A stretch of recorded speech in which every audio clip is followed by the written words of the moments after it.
Good morning, everyone. I'm a landscape designer and certified mass horticulturalist, and I've had a landscape design business for the past 26 years.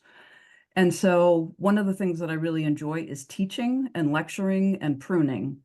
And people have said that I also have a good sense of humor. So why why suffer through something that's boring? So I want to just cover the areas of interest. So I have a strong interest in Japanese inspired gardens. So the lecture is how to bring that Japanese garden style to your own garden. I'm interested in conifers. So one lecture is conifers as living sculptures. Can we actually think of a plant as a sculpture? So looking at conifers from a different view as a three-dimensional structural and sculptural part of a design. And then I have a lecture, A Passion for Conifers, where I try to get us to think beyond these lovely meatball U's that you often see. So what if we could do something more like this, which is from my own garden? I talk about landscape accessories. So what are the objects that we can put in our gardens that are not plants? And what do they bring to the garden in terms of function and garden spirit? So certainly we value function, but also how can we make the garden that special place that's just a bit beyond just a plain old collection of plants?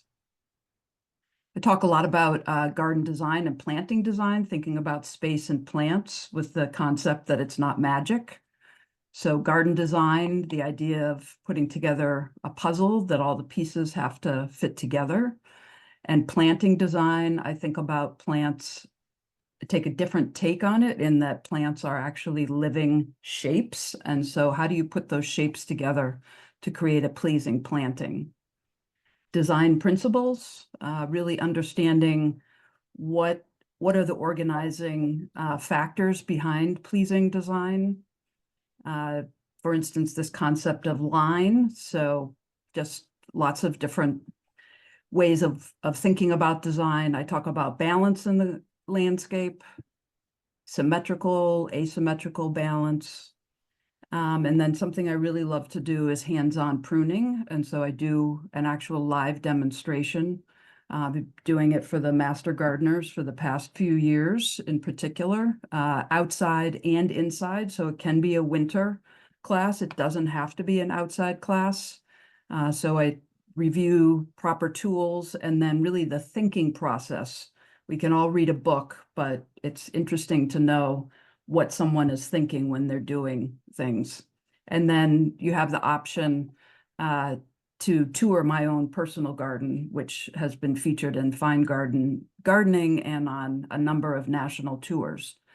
So these are the topics that I like to lecture on, and the best way to reach me would be at my email, which is Christie@christiedustman.com. Thank you.